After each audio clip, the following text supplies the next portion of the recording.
All righty, yes sir, it is time to rock and roll. Time to have a little fun here on the show. And guess what? We are coming to you live once again. Yes, did you miss us yesterday?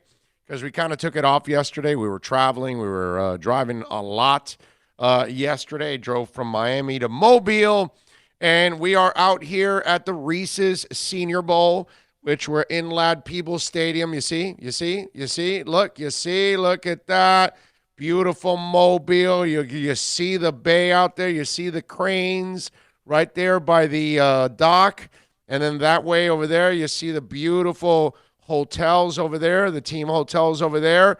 We're here at Lad Peebles Stadium. You see, having some fun.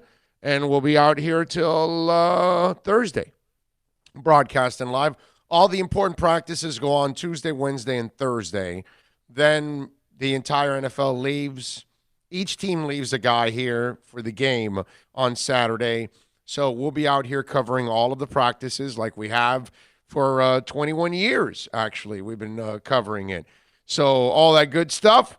And I just noticed that how we were going all the way around, and you guys were watching it. But anyway, we had a good time yesterday driving up. And then we went and saw Steve Harris and his band, British Lion, over in Pensacola last night. That was really, really cool experience to see Steve Harris up close, which is a beautiful thing. And we are out here at the Senior Bowl. We'll be out here for the next couple of days talking about all kinds of things going on in the Senior Bowl. We will have players, okay? We're hoping... You know, the one guy I really want to talk to the most is Jordan Love. That's the guy that I really, really want to talk to overall. So we've got a request in for all of the quarterbacks pretty much here on at the Senior Bowl. And no Joe Burrow, okay? So no Joe Burrow. Now, it's interesting, the Joe Burrow news, because one, Joe Burrow came out and talked about, hey, I'll play for whoever drafts me, right? And we talked about that already. We talked about how his dad then followed up and then said, hey, you know, he'll be fine playing in Cincinnati. And we talked about that on the show. And we said, can we believe that? You know what I'm saying? Or is he just saying all the right things? Because it just kind of seems like dad and the way he raised his son is, you know, say all the right things. So then the latest now is that Schefter comes out yesterday and says the Bengals are not trading the pick. And that's kind of what I've been telling most of you Dolphin fans already when you call me with the silliness of, hey, maybe we should trade 4, 5, 7 picks. And we got media members writing articles and talking about it on air and all that stuff. I see it nationally all over the place. Should we trade up? They're not trading it.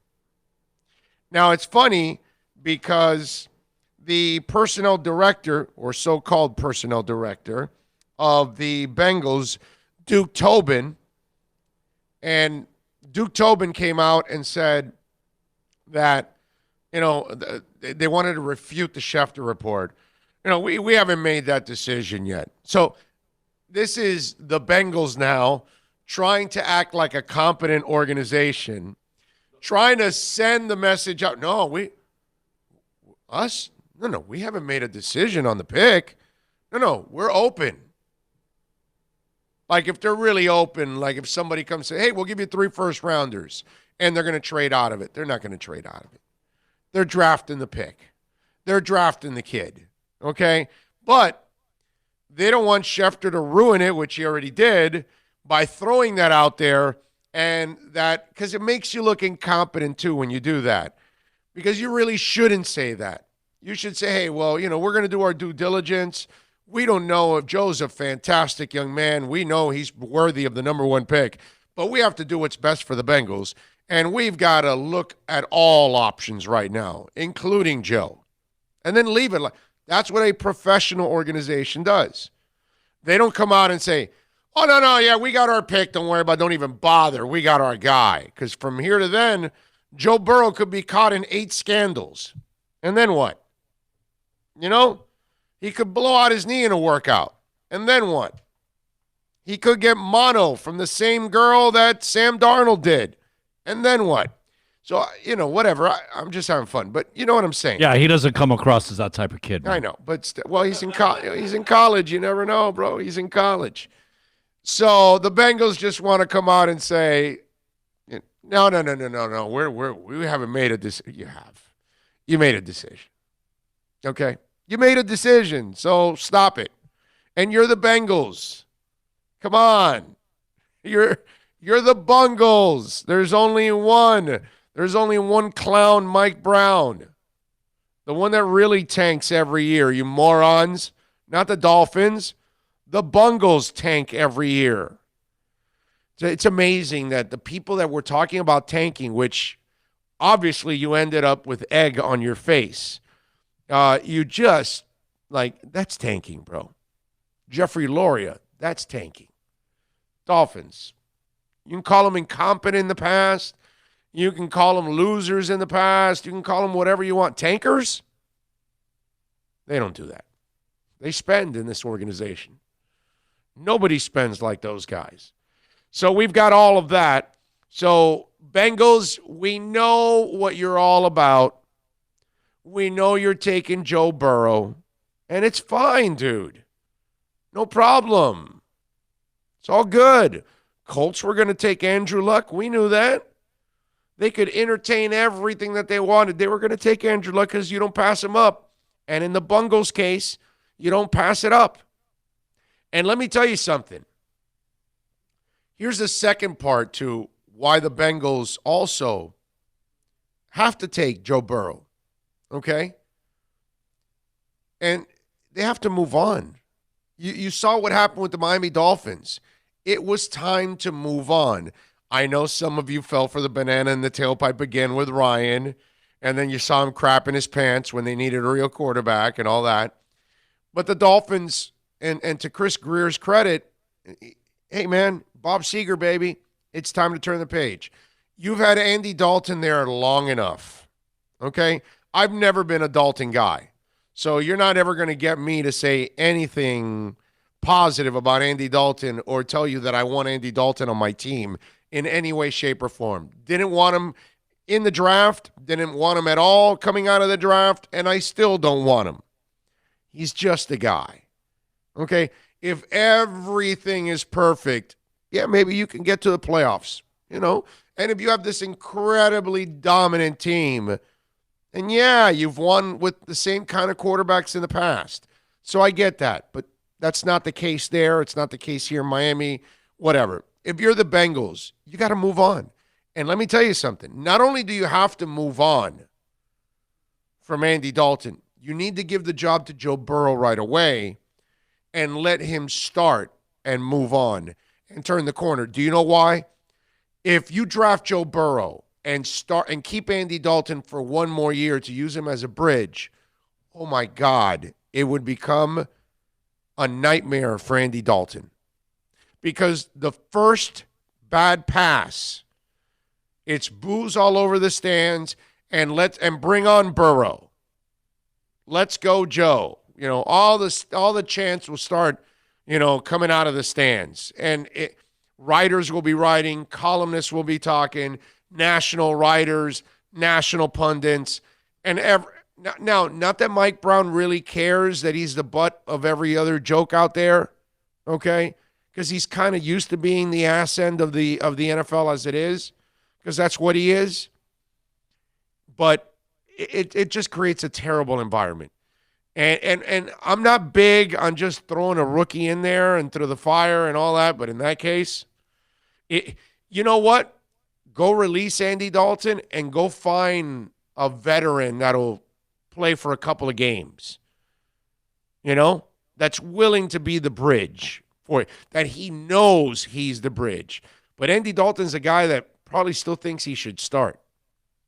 And you know what? In this league, there aren't 32 good ones. So, yeah, he's a bad starter. Why not? I get it. Somebody might give him a job, whatever, to get by. That makes sense. But that would be my second part of it is Bengals, I know what you're all about. But 2, Bengals, draft them and turn the page, man. Move on. You've got to start. Even though you're going nowhere, and good for Joe Burrow. I'm glad he did all his winning now because, he's headed to Loserville now from here on out. Good luck, Joe. And for you Dolphin fans, you can stop with the silliness, okay? There's no trade. Nothing's going to happen. Not with the Bengals, at least. Let me tell you about Caneswear, because when you talk about Caneswear, that's the spot where fans like me shop. And you got to go see Brett and all the great people out there at Caneswear. They're going to have, by the way, Jimmy Murphy out there for a signing. That's right. The Hurricanes version of Rudy will be out at Caneswear signing some autographs, taking some pictures with folks. So what are you waiting for? Early February. You got to get on out to Caneswear. Have you been to Caneswear yet? 2511 South University Drive in Davie, February 8th from 4 to 6 p.m. Jimmy Murphy will be out there, meet and greet, autograph signing, all that good stuff at Caneswear, Miami Fanwear. That's the spot where fans like me shop. You can get your jerseys, your hats, your Adidas wear, the classic starter jackets, all kinds of T-shirts, over 100 different types of T-shirts. What are you waiting for, folks? Go see Brett and all the amazing people out there. 2511 South University Drive in Davie. Caneswear at Miami Fanwear. That's the spot where fans like moi shops. Some beautiful Ladd Peebles Stadium. It's the Reese's Senior Bowl. We'll be out here all week long. The first practice starts at 1 o'clock, which is 2 o'clock your time, obviously. We're going to get Andy Behrens on now. Normally, we do our fantasy basketball segment on Mondays, but yesterday we were driving up here to Mobile. So, we drove from Miami to Mobile, and it was a good drive, actually. It was a really, really good drive.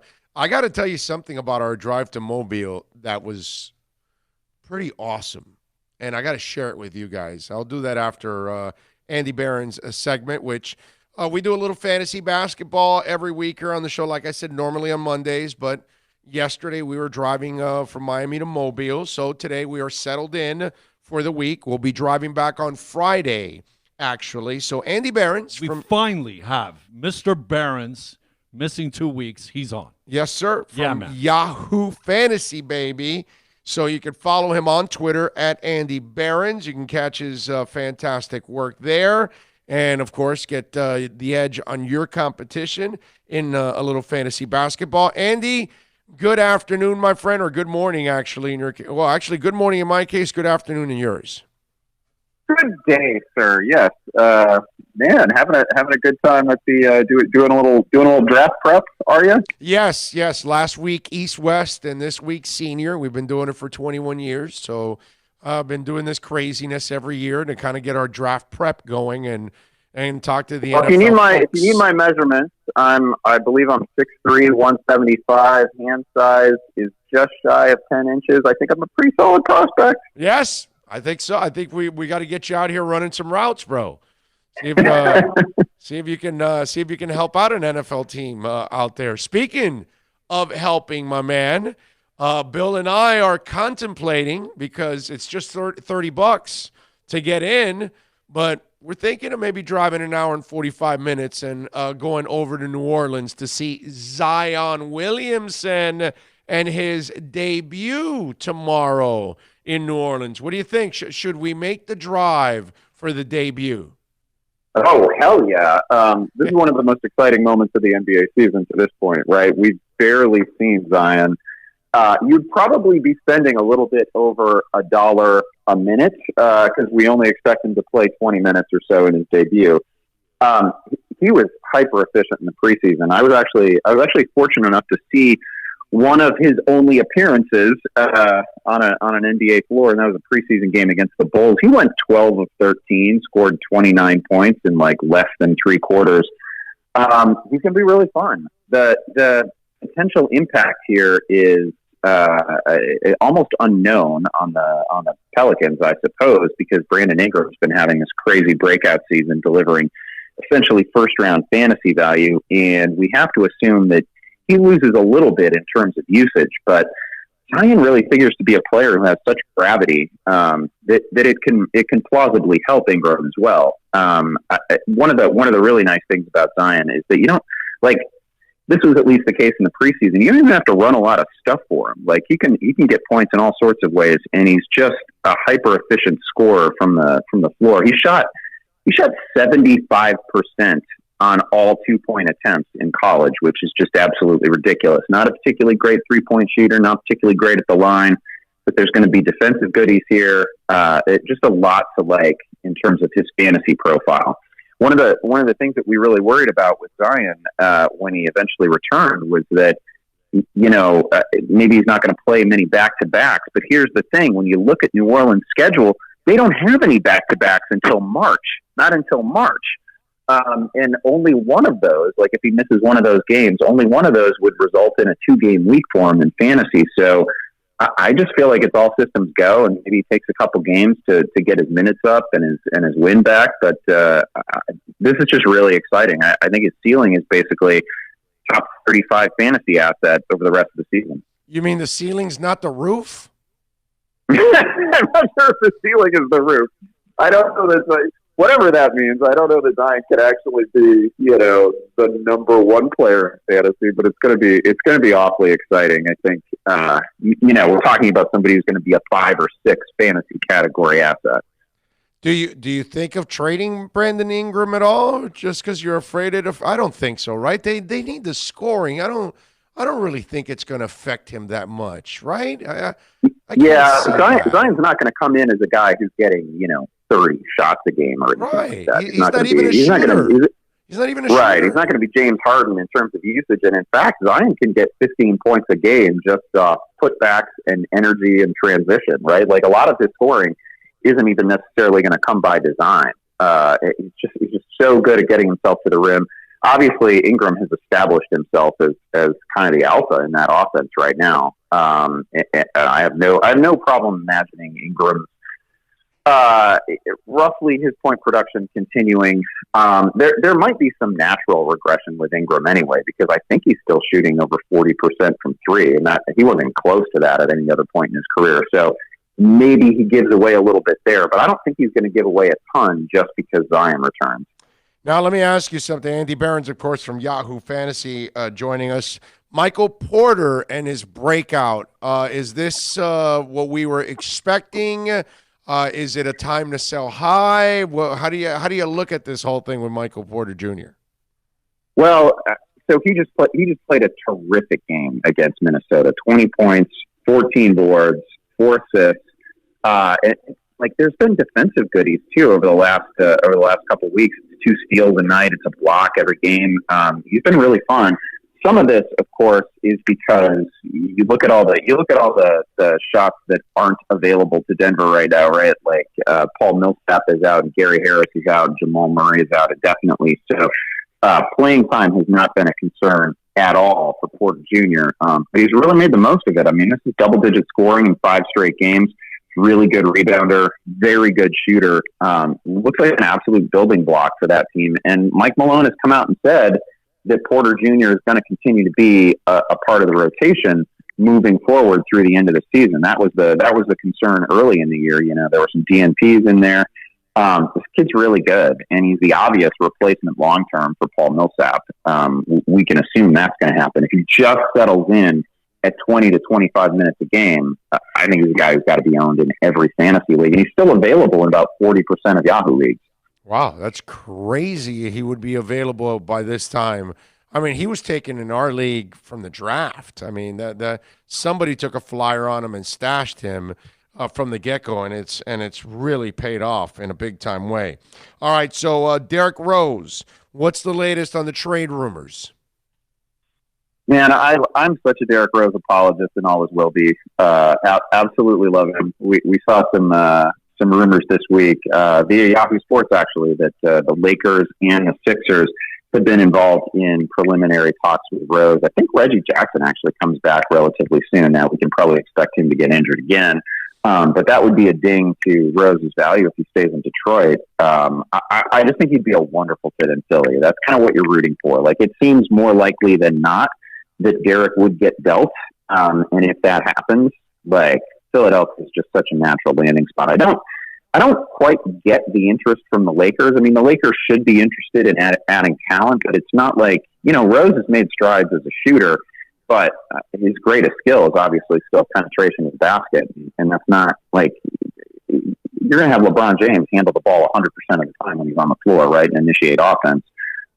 Derrick Rose isn't like a floor spacer. He's not somebody who's just going to hang out around the arc, and it's just not the highest and best use of D Rose. So I find the Lakers fit to be a little bit strange. I wouldn't be surprised about the Clippers having interest in it, but really, like, if he moves to the Sixers, that's just such a natural, perfect fit. He's got rim protectors behind him. He can initiate some offense if they get into difficult situations in the postseason where maybe you don't want the ball in Ben Simmons' hands the whole time. Like, Derek is just a great fit on that team. That's kind of what just as a D Rose fan, that's kind of what I'm rooting for. And that is also the place where I would expect him to lose almost no value in terms of fantasy. And who gains the most from him parting from there? Yeah, again, we think Reggie Jackson is going to be able to come back pretty soon. He would be an obvious winner. There's going to be more shots all around for guys like Kennard, for Tony Snell. So they could gain a little bit, but we have to figure that the Pistons are going to make, like, if they're dealing Rose, they're dealing other players as well. They're gonna cash all the chips, and we'll have to see what's left on the roster after Rose is gone. But so finally, Jackson returns, that's going to be a win for him. So finally, Christian Wood will pay off for me since I stashed him. Oh gosh, that's just killing me. That's just going to be the agonizing story of the year, right? Like, he's so good on a per minute basis, and it's already, like, that's already proven. We've seen it in prior years. Once Drummond goes, and we assume that Drummond is going to have to get dealt. Once that happens, there's just going to be no reason not to throw Wood out on the floor for 30 minutes a game. No, I'm with you. You got to sport Wood. I mean, come on. All right, let's go with the top fantasy pickups this week. Give us a couple guys out there you think we should be looking at. Yeah, in a shallow league, I'm a little bit surprised to see Jarrett Culver still so widely available, not yet 50% owned. He's just been an all-category guy, and the shooting percentages have looked a lot better for Culver of late. You mentioned Christian Wood. I still like him as a stash, even though he's hardly helping. Damian Lee has got his contract situation sort of settled in Golden State. Looks like he's going to have minutes until Steph Curry comes back. And according to all reports, Curry is going to come back in March, so that's going to be a ding for Lee. But the guy that I like probably more than anyone hanging out there right now is Monty Morris in Denver. We mentioned the injury situation for them. Gary Harris out, Millsap out, Jamal Murray out indefinitely with a nasty ankle sprain. That's going to mean a ton of burn for Morris. A game yet since the Murray injury, but you just look at his per 36 numbers; they're so good. 14 points per game per 36, almost 7 assists a game, over a steal per game. He's shooting incredible percentages from not just this year but last year as well from the 3-point line. He can basically be a 40% shooter from the 3-point line. You love to see that. Just a really efficient player. Going to be plenty of assists there, plenty of usage for however long Murray is out. Follow him on Twitter at Andy Behrens. More importantly, you want an edge on your competition, go to Yahoo Fantasy, and you will get that, my friend. As always, Andy, appreciate it, my brother. Thank you for taking some time. Sport the wood and get the big win. Thanks, Big O. Have fun down there. You got it, my brother. We definitely will. We always do. Thank you, sir. Appreciate it. I know Bill's already having fun. He already took him to Winchell's yesterday. So Winchell's. Once you get Winchell's, once you go to Winchell's, that's like a staple in this place. I need to clarify for the record that last week was actually on us being at the East West Shrine. It wasn't on Andy that we didn't do the basketball fantasy. I just want to clarify that. Yeah, no. We're honest like that. It was on us. No, the travels have kind of screwed us up the last. I told them we're like circle jerks right now, man. Yeah. We got to find out what the schedule is before we can make our schedule. Yeah, we're adjusting around our schedule because we're going to do a couple of hours here today, and then practices will start I will try to bring some guys up here to do some interviews, any of the media members that I can get up here, and get some of that. Also, the folks at the Senior Bowl are going to work hard to get us some interviews. So we'll get some guys on the phone to do the interviews with us. We felt like this might be the best of both worlds because this allows me and Bill to not miss a second of practice, right? Everybody in the NFL is here every day, so I might be able to, steal some people to come up here. So you got to be close to your YouTube. I mean, we podcast it all, so you don't have to worry about it and things like that. But we'll do our best, and then as practice is going on, we'll tell you what's going on in practice. If I see something that I like in practice, we'll talk about it and all that good stuff. I got to get me some binocs. I'm going to need the binocs maybe for the next thing that we do. Is that TV up there supposed to be convenient for a broadcast? Anyway, so we'll be out here for the week and having some fun at Lad Peebles. And we thank, of course, Vic Knight, who does an excellent job of running the stadium and helping us out here and accommodating us out here at Lad Peebles, which I like, which is a beautiful thing. I like it. And remember, you can chime in anytime on the YouTube chat board. If you want to get in there, you can chime in. Remember to give us a thumbs up on the broadcast. As always, while you're watching, let me see what we got here on the YouTube chat board. What do we have? Because we got a bunch here. My man of 1,005 holds says, "Good morning, Big O. Time for those Tannehill elitists to eat crow." Yeah, that was the funny part, is that I've got people thinking that I'm taking shots at Tannehill, and I'm not. I know who Tannehill is. I'm laughing more at you guys out there that kept falling for the banana in the tailpipe. That's all it was. Eventually, they were going to need a quarterback, and that's when he checks out. He can't be that guy. He'll never be that guy. But, I mean, if you want to have a guy that you got to build the perfect scenario out there for him to be successful, then, again, go ahead. I'll try to find a guy that I know when there's chaos and things break down, he might be able to make a play and he's got a shot. He gives us a chance. Not a guy that gives you no chance whatsoever when there's chaos. Everything's great when you got a 200-yard rusher. Good morning to the best sports talk show in South Florida from Denver, Colorado. That's Emilio Nunez. Thank you, sir. George also says, hey, good day, gents. Thank you. User Tom 6060 says, what up, Big O? Eric Hefner says, I know you're big into scouting draft prospects. What are your thoughts on De'Aaron King? I will give you my thoughts on all of that coming up on De'Aaron King. We will talk about that. Go Gators says hello to everybody. Hefner says he was rated number 2 QB by PFF in 2018, only behind Kyler Murray. NorCal says, good morning, Big O Show and listeners. Wake and bake. Locked into the show. Subscribe now. Fins for life. Thank you, sir. Mace, or as we say, Ty in the Bronx, says, good afternoon, Big O Show. I don't know about being the greatest, but you're too kind. I appreciate that. Very nice. Let's see. What else do we have here? Anything? O'Shea says, let's go, Big O. Fins up. Ian from Brooklyn hits the like and says, good afternoon, everybody. So there you go. We got plenty chiming in, as always. You could chime in there yourself on the YouTube chat board. Hey, remember, we're giving away a couple of pairs of passes to Rockville. Okay? And as you can see during the breaks, Bill loves to play the commercial. Okay? Go ahead, Bill. Metallica, headlining the Welcome to Rockville Music Festival. 2 different nights, 2 different sets. Go to welcometorocvillefestival.com for all information. Get your tickets on sale right now. Another week of this, and I'm going to be ready for Metallica like right now. No waiting till May.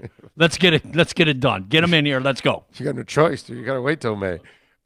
So Anyway, so my man Bill is obviously dying to go. Who isn't? I mean, if you like Metallica, if you like Leonard Skinner, I mean, if you like just great music overall, there's going to be a lot of great music, Disturbed, all kinds of stuff there at Rockville. You can get your tickets, like the promo says. Now you've also got a shot at winning a pair of passes on this show. All you got to do is send us a text on the accidentlawfirm.com text line, 786-322-1105. 1105. That's 786-322-1105 on the accidentlawfirm.com text line. Full name, email, and cell number. Okay, so we can contact you. You know, if you won.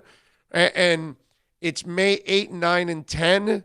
We are going to give it away April 8th. So it'll be a month ahead of time. You'll have plenty of time to get a hotel, an Airbnb, whatever the hell you want to do.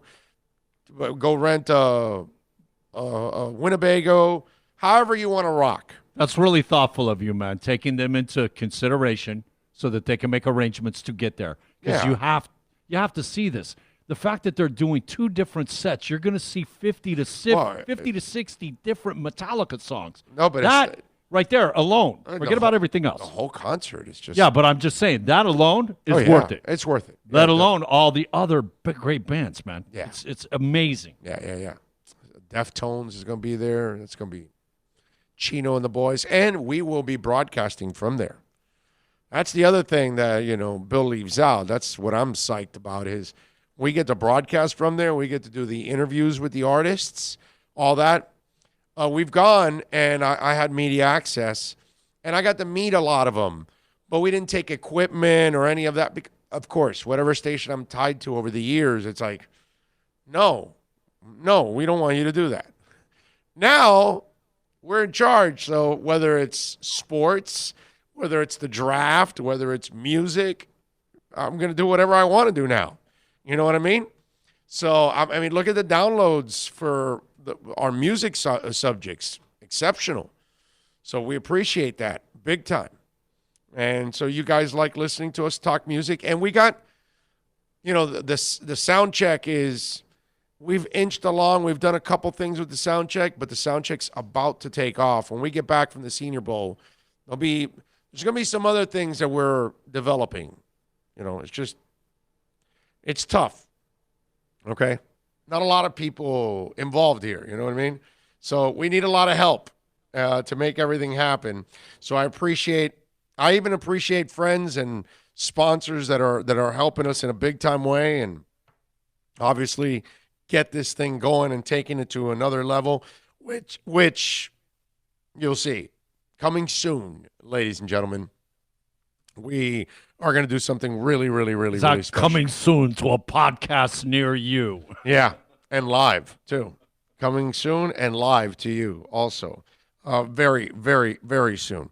Hey, like I told you yesterday, we were on our way here driving from Miami. Can I tell you one of the things that happened to me? Because I use it every day. I've been using it for years. Since Larry Wall showed me, I think it was 4 or 5 years ago, he showed me Waze, the app. And a lot of you know about Waze, right? And a lot of you use it, during your commute at work, from home to work or whatever, because it does a really good job of telling you traffic problems and all of that, because it's a really strong community of people that are on it, sharing that information with each other and giving them the heads up.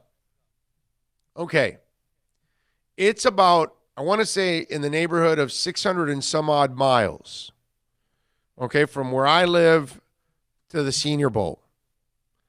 Do you want to know this? That Waze was 1,000% accurate on anything that came on the road, including any officer or, speed trap or whatever. It was all exposed on Waze. Not one time did I see something that did not appear on that app before time. If it was tires on the road, if it was a broken down car, if it was construction, and of course, if it was a police officer.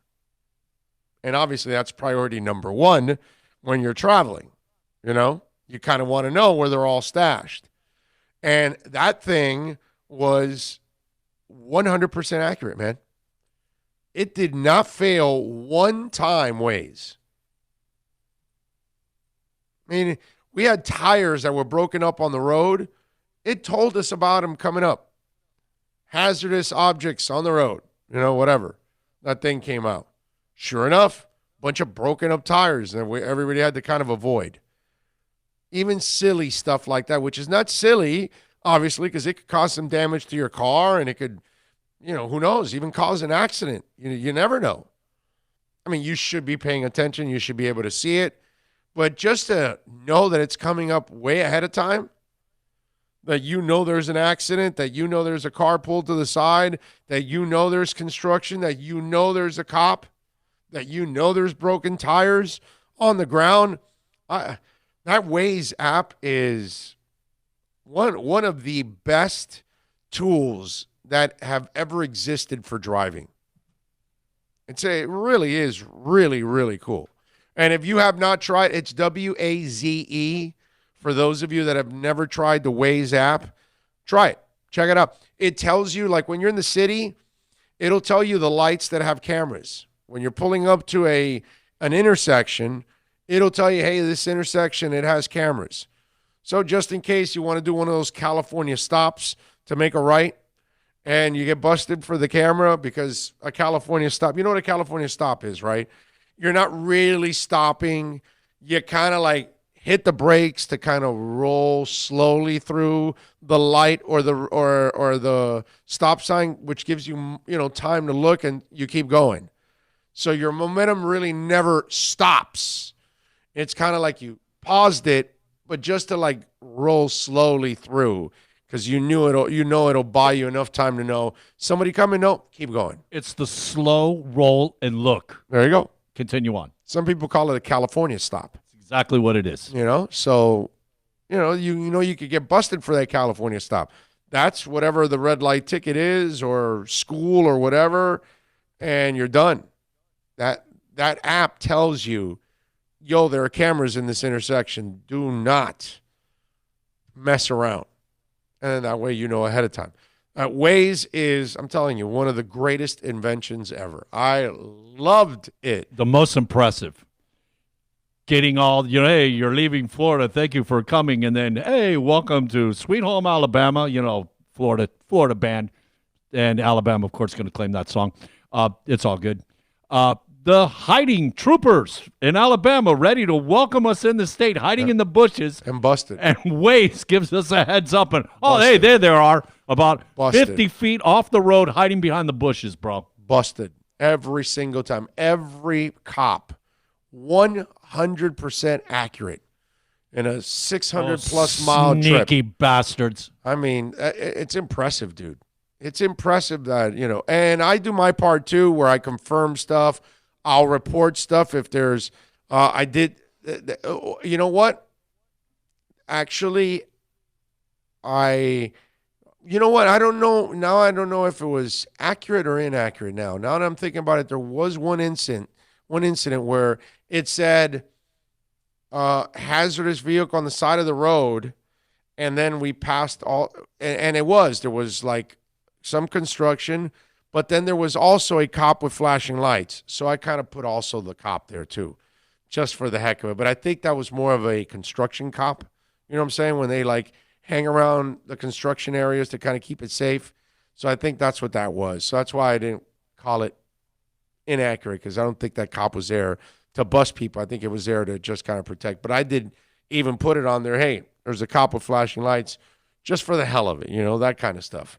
But I do my part, too, on all of that. And I've done it where I've reported cops or something else that I've seen, a broken down car or whatever. I've done that, too. And it's important. But it's really, really cool to have that kind of assistance all the way through.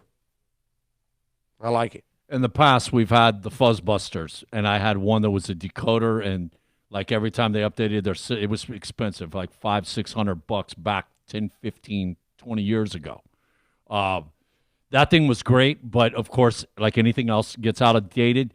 Man, Waze, there's this incredible comfort feeling. Because there's a lot of people on it. Yeah, so man. everybody's reporting it, and so it's pretty cool. The other thing, if you're not on it, you know where the other vehicles are that are part of the Waze system. You can see them down there. And my suggestion, too, is do your part, man. If you're on it, help out. If you see something, report it, confirm it, or deny it, or anything like that stuff. Because sometimes they'll tell you a cop's coming, but then the cop's no longer there because he probably took off already or she took off already, gave the ticket and moved on. And so then you got to hit the thumbs down or the red thing that says, no, it's not there anymore. Do your part also. But I got to tell you, man, that Waze thing was just the bomb. Absolutely the bomb. It made life really, really easy on the drive here. All right, last night, more good news for the Miami Hurricanes. And you know what? This is one where we need to get a little pumped up about with this. But we got to pump our brakes, too, at the same time. And let's do this. Let's take a quick break.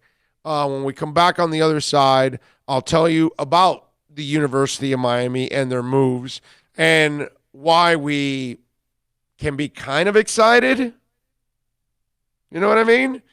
Before you get really excited, let me remind you why you should be only kind of excited. Okay? So you get to pull a semi? Yeah. Not full blown? Yeah. That's next from the Senior Bowl right here on The Big O Show.